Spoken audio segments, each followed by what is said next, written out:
ఓం నమః శివాయ. ఓం నమో నారాయణాయ. కర్మ నివారణ నరదృష్టి నివారణ కాళభైరవాయ నమో నమః. హరి ఓం. ఓం కాళకాలాయ విద్మహే కాళాతీతాయ ధీమహి తన్నో నరదృష్టి నివారణ కాళభైరవ ప్రచోదయాతు. హరి ఓం. మా ఛానల్కి స్వాగతం. చూస్తున్న వీక్షకులకు ప్రేక్షకులకు ప్రియ కాళభైరవ భగవద్బంధులకి స్వాగతం పలుకుతూ మమ్మల్ని ఎంతగానో ఆదరిస్తూ ఉండబడినటువంటి ప్రియ సోదర సోదరీమణులకు సనాతన ధర్మ సంరక్షకులకు జ్యోతిష్ అభిమానులకు అందరికీ కూడా జ్యేష్ఠమాస శుద్ధాష్టమి పూర్ణిమ సందర్భంగా ఎలాంటి విధి విధానాలు పాటించాలో అదే కాకుండా కాలాన్ని శాసింపజేసే శక్తి కాళభైరవుడికి ఉంటుంది కనుక జ్యేష్ఠమాసంలో విశేషంగా బుధవారము జ్యేష్ఠ నక్షత్రం రావడము విశేషం అవుతుంది కనుక ఎలాంటి విధానాలు పాటించడం వలన అందరికీ శుభప్రదమో తెలుసుకుందాం.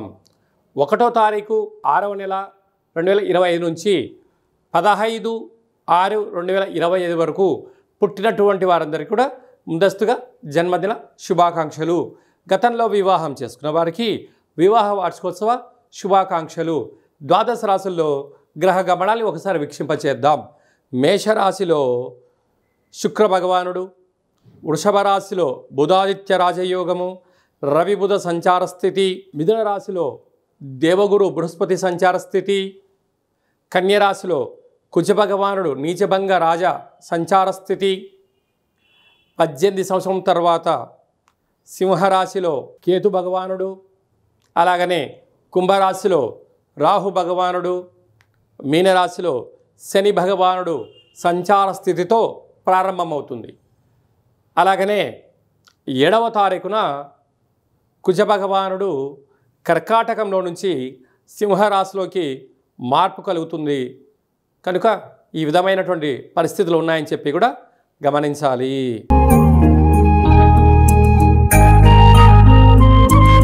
మీనరాశి వారికి ఒకవైపు ఏలనాటి శని మధ్యమ సంచార స్థితి జరగడం, అర్ధాష్టమ గురు సంచార స్థితి దోషం ఉన్నప్పుడు ఎలా తొలగించుకోవాలి, ఎలా ఐశ్వర్యాన్ని పొందాలో ఈ వీడియోలో సవివరంగా సంపూర్ణంగా తెలుసుకుందాం.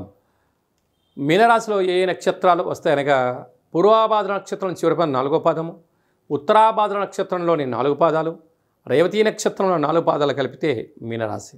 రాశాధిపతి దేవగురు బృహస్పతి. రాశిలోని శని భగవానుడు ఉండడం వలన కష్టపడి పనిచేయడం మీ వంతు, ఫలితం పక్కవారి వంతు అనే పరిస్థితి ఉంటుంది. అంటే బంధువులైనా మిత్రులైనా స్నేహితులైనా తల్లిదండ్రులైనంతను కూడా నీ దగ్గర ధనం ఉన్నంత వరకే నీకు విలువలు ఇవ్వడం జరుగుతుంటుంది. ధనం అయిపోతుంది, ధనము లేదని చెప్పి నీ విషయాన్ని తెలియజేసావా వారే దూరం అయిపోయి మిమ్మల్ని ఏకాకి చేయడం జరుగుతుంది. ఇలాంటి కాల సమయంలో ఒత్తిడికి గురవడం, నరాల బలహీనత, అనేక రకాల సమస్యకు మీరు ఇబ్బంది అయ్యే పరిస్థితి ఉంటుంది.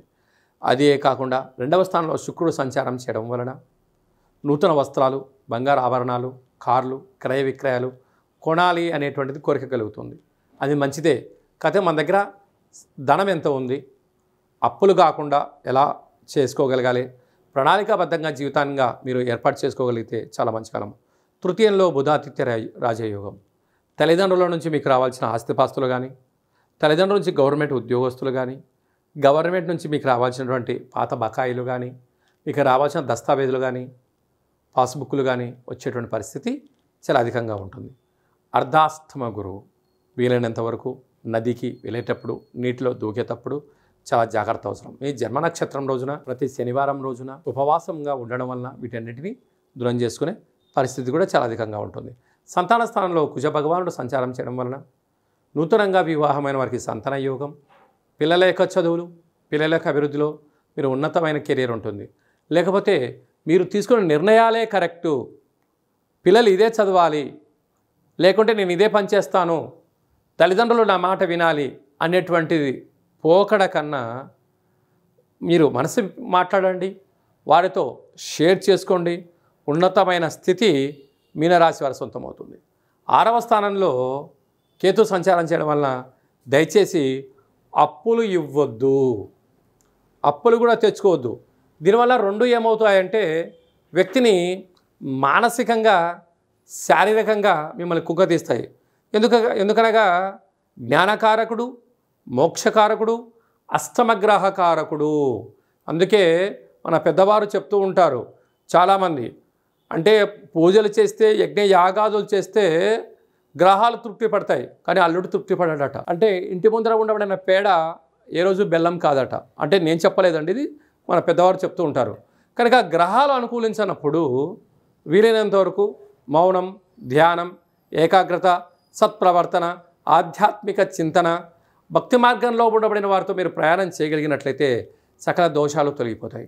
నీటి వ్యాపారం చేసేటువంటి వారు, హోటల్ వ్యాపారస్తులు, స్వయం వృత్తులు, సేవా రంగాలు, సినిమా రంగాల్లో ఉండబడిన వారు, అలాగనే జర్నలిజం రంగంలో ఉండబడిన వారందరూ కూడా శుచి, శుభ్రత, వేలకు తిండి, వేలకు నిద్ర, ఆరోగ్యాన్ని కాపాడుకోగలడం, అప్పులు ఇవ్వకపోవడం, అప్పులు తెచ్చుకోకపోవడం, మాటను వాగ్దానం చేయకపోవడం, నోడు ఉంది కదని చెప్పి దురుసుగా ప్రవర్తన చేయకపోతే మీకంతా మంచి కాలమే అని చెప్పి గమనించగలగాలి. ఈ జ్యేష్ఠ మాసంలో శుద్ధాష్టమి అలాగనే పూర్ణిమ సందర్భంగా మనము విజయం సాధించగలగాలి అన్నట్లయితే ఎప్పుడైతే జ్యేష్ఠ మాసము, జ్యేష్ఠ నక్షత్రము, నక్షత్రాధిపతి బుధుడు, అందులో ఈసారి బుధవారం రావడము చాలా విశేషంగా పరిగణించగలగాలి. ఇలాంటి కాల సమయంలో బుధవారం పూట అనగా పూర్ణిమ రోజున మనము ఉదయాన్నే లేచి ఇంటినల్లా శుద్ధి పెట్టుకొని పెసరలు కానీ పెసరపప్పును కానీ భగవంతుడికి విష్ణుమూర్తికి నైవేద్యంగా పెట్టి 10 మందికి పంచడం వలన మంచి బుద్ధి, మంచి జ్ఞానము, మంచి వ్యాపార అభివృద్ధి కలుగుతుంది.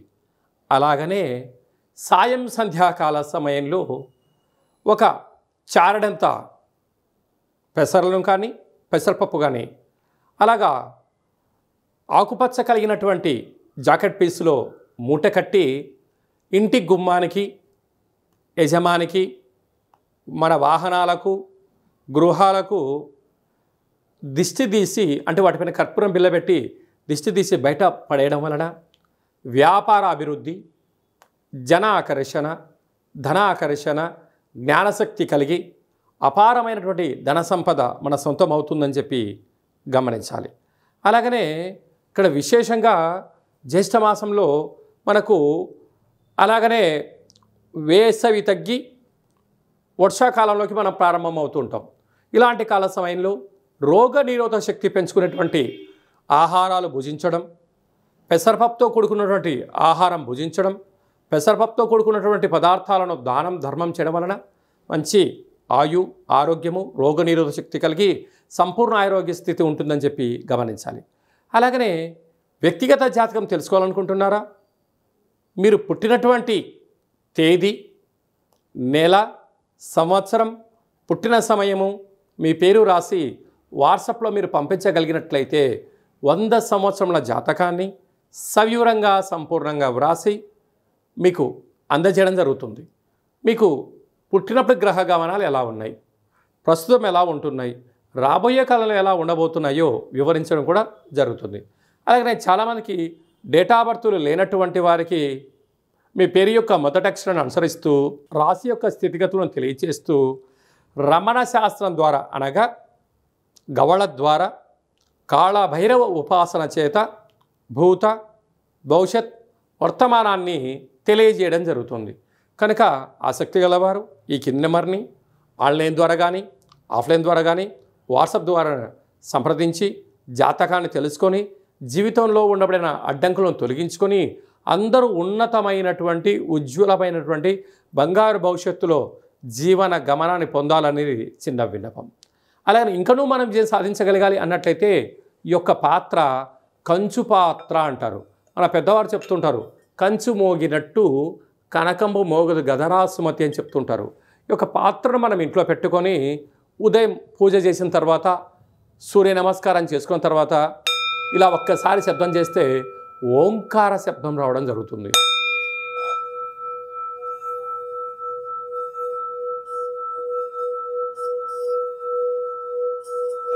ఈ యొక్క శబ్ద తరంగాల్ని ఇంట్లో సృష్టించడం వలన మనిషి శరీరంలో ఉండబడినటువంటి 7 చక్రాలు వికసింపచేయడం, ఇంట్లో ఉండబడినటువంటి దరిద్ర దేవత బయటికి వెళ్ళడం, లక్ష్మీదేవి గళ్ళు గళ్ళుమంటూ ఇంట్లోకి రావడం, విద్యార్థులు మంచి చదువు, ఉద్యోగం రాని వారికి ఉద్యోగము, వ్యాపార ఆకర్షణ, జనాకర్షణ కలిగి మనం అనుకుంటున్న అన్ని పనులు విజయం సాధిస్తామని చెప్పి గమనించాలి. ఈ అక్షయ పాత్రతో పాటు ఒక కాలభైరవ స్వామి యొక్క పూజ, 20 రకాల వస్తువులతో దిష్టి తీయించడం, శాకాంబరి అనగా కూరగాయలతో దిష్టి తీయించి వేయడం వలన మీకు అపారమైనటువంటి ఆయురారోగ్యాలు కలుగుతాయని చెప్పి గమనించాలి. ఆసక్తి గలవారు ఈ కింది వారిని సంప్రదించవచ్చు. కనుక ఈ జ్యేష్ఠమాసంలో అందరికీ శుభం, జయం, లాభం కలగాలని కోరుకుంటూ ఆశీర్వచనం. ఓం శతమానం భవతి శతాయు పురుష సతేంద్రియ ఆయుష్యేవేంద్రియే ప్రతిష్టతి. ధనం ధాన్యం బహుపుత్రలాభం శత సంవత్సరం దీర్ఘమాయు. సర్వే జనా సుఖినో భవంతు. లోకా సమస్తా సుఖినో భవంతు. సర్వం కాళభైరవ దేవతార్పణమస్తు. హరి ఓం. ఈ వీడియో మీకు నచ్చినట్టయితే లైక్ చేయండి, షేర్ చేయండి, మా ఛానల్ని సబ్స్క్రైబ్ చేసుకోండి. మేము చేస్తున్న ఆధ్యాత్మిక వీడియోలు అందరికన్నా మీరు ముందుగా చూడాలనేటువంటిది మా విన్నపం. భగవంతుడి ఆశీస్సులు మీ పైన ఎల్లవేళలా ఉండాలని, అష్ట కష్టాలకు స్వస్తి పలికి అష్టైశ్వర్యాలకు స్వాగతం పలకాలని కోరుకుంటూ కాలభైరవ స్వామి ఆశీస్సుల చేత ఈ వీడియోని 10 మందికి ఫార్వర్డ్ చేయండి. భగవంతుడి ఆశీస్సులు పొందగలరు.